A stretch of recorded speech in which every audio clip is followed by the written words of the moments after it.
Amigos, amigos, o comandante do Exército Vilas Boas, ele é contra os territórios indígenas.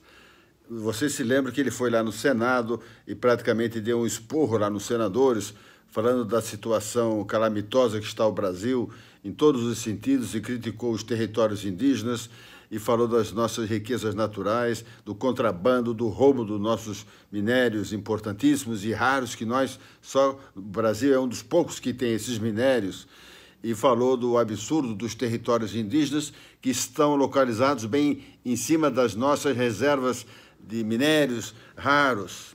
Então, o general Vilas Boas, o comandante do Exército, presta atenção, ele é contra esses territórios indígenas. E para mudar esses territórios indígenas, que são quase 1.000, só com uma nova constituinte, uma nova constituição.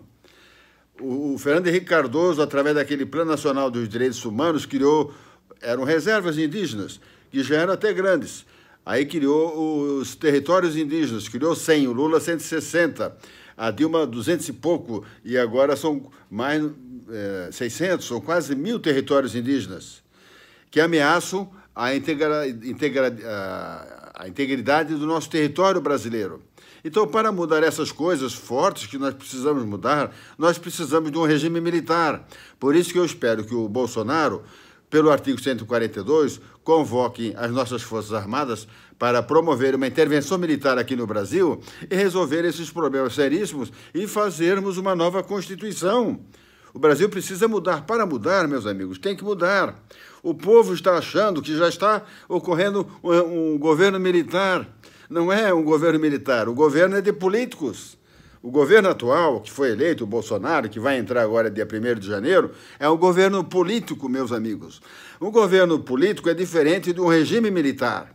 No regime militar, por exemplo, nesse atual Constituição e atuais leis e instituições e órgãos, vai continuar a mesma bagunça.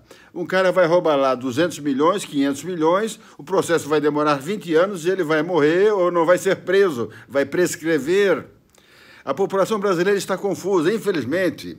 Nós somos 200 milhões de brasileiros, mas talvez 10 mil brasileiros tenham consciência. Ou 100 mil brasileiros entendem um pouco mais, se preocupam em entender de política verdadeira, a política profunda, a política real. Não essa política de campanha eleitoral de oba-oba para prefeito, para vereador, até de cidadezinha simples. Fica aquela disputa, cada um achando que vai resolver o problema do Brasil e do mundo, elegendo um vereador, elegendo um prefeito. E se debate e brigam, ficam animados. É bonito ver o brasileiro discutindo a política. Mas o problema nosso do Brasil, meus amigos, é que nós não temos conhecimento, a gente não sabe o que foi uma Revolução Russa, a Revolução da China, a Revolução Francesa, outras revoluções, a Coreia do Norte, lá em Camboja e vários outros. O socialismo e o comunismo trouxe miséria, destruição, roubalheira, matança. Eu, até 5 anos atrás, eu acabei ficando socialista comunista. Eu achava bonito as palavras lá desses socialistas comunistas, dizendo que davam educação, vão dar a pátria educadora, educação para a população mais pobre, e qualificar a população brasileira, internet de banda larga para o povo, abaixar os impostos. Mas é tudo ao contrário. Os socialistas comunistas, eles são hábeis manipuladores das mentes das pessoas. Então, nós temos que entender e aceitar que nós estamos maus. O Brasil está mal. A população brasileira está mal. Para ocorrer mudanças mesmo, meus amigos, nós temos que fazer mudanças mesmo. E qual é a melhor maneira de fazer uma mudança rápida, assim, num ano, em 2 anos? É com o regime militar. Os militares vão lá e mandam, por exemplo... mudando um pouco de assunto, eu até sugeriria ao Bolsonaro convocar 50 mil auditores das Forças Armadas e mandar ele para os municípios, para as instituições, para o Supremo Tribunal Federal, para o Superior Tribunal de Justiça e para as instituições, para a FUNAI, para o IBAMA. Eu tenho várias histórias para contar para os senhores do IBAMA. Eu sofri muito com o IBAMA quando eu vim fazer a minha pousada aqui no Ceará e depois com outros órgãos do meio ambiente. É hilário, assim. Mas, pessoal, então, por favor, compartilhe. Vamos tentar, assistam no Netflix ou no YouTube, coisas sobre revoluções. Comece a aprender para os senhores entenderem o que é uma revolução socialista, revolução comunista, e atualmente é disfarçada através dessa teoria do Antônio Gramsci, né?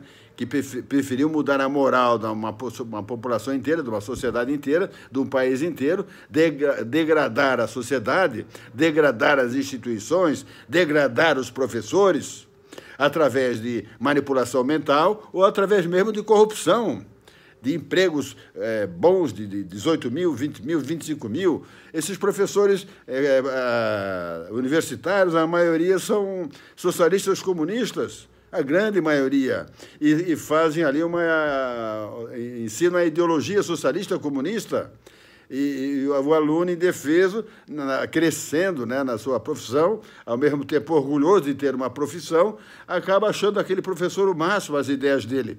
Mas são ideias erradas, ideias erradas.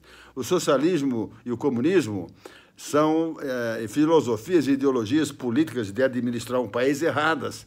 Elas destroem o ser humano, elas destroem daí a sociedade inteira e roubam, e destroem, e matam. Pessoal, por favor, compartilhe. O general Vilas Boas é contra os territórios indígenas, não se esqueçam disso. Ele falou, se vocês não viram esses vídeos antigos dele, quando ele foi lá no Senado, e mais de uma vez até, em outras palestras que ele deu, ele criticou fortemente os territórios indígenas. E eu tenho um amigo meu que trabalha para o IBAMA, ele tem uma firma de helicópteros. Esses territórios indígenas, enormes, tamanho do estado de Sergipe, os índios botam fogo para depois alugar o pasto para os fazendeiros ou para explorar a madeira. Aí o IBAMA contrata essa empresa de helicópteros, ele vai lá com helicópteros, pega a água do rio e joga em cima do incêndio nesses territórios indígenas. São os próprios índios que colocam fogo nos territórios deles. Entenderam como tudo é fachada, tudo é mentira, tudo é uma demagogia, esse sacana do Fernando Henrique Cardoso, e depois o Lula implementou esse plano PNDH3, Plano Nacional dos Direitos Humanos. Para os direitos humanos vale tudo. Ele vale botar uma família morar na tua casa, se você tem um quarto livre, vale pegar um terreno teu, expropriar um terreno teu, uma fazenda, uma fábrica, vale dar um território imenso para 500 índios. Eles dão um território enorme, assim, tamanho do estado de Sergipe. Eu vou repetir aqui, mas alguns não são tão grandes, mas alguns são tamanhos de um estado brasileiro. E o Bolsonaro disse que não vai mais aprovar nenhum território indígena. Não, senhor Bolsonaro, excelentíssimo presidente, o senhor tem que eliminar esses territórios indígenas. Primeiro que não são territórios indígenas, são reservas indígenas. Território significa um pedaço de terra, que daí pode declarar independência do Brasil e ser um outro país, porque é bem em cima das nossas riquezas naturais. Os senhores conseguem entender isso? Conseguem. Eu tenho certeza que os senhores brasileiros agora que estão ouvindo e entendendo isso, vão entender também que para mudar tem que mudar. E como é que nós vamos, por exemplo, uma coisa simples, mas ao mesmo tempo importantíssima, diminuir esses territórios indígenas, que são quase 1000. Vamos voltar a ser reservas indígenas e pequenas. Para 500 índios dá um pedaço de terra lá, não precisa ser tão grande, dá 2 fazendas grandes. Um abraço, pessoal. Boa sorte, bons momentos. Compartilhe, por favor. Deus, pátria, família.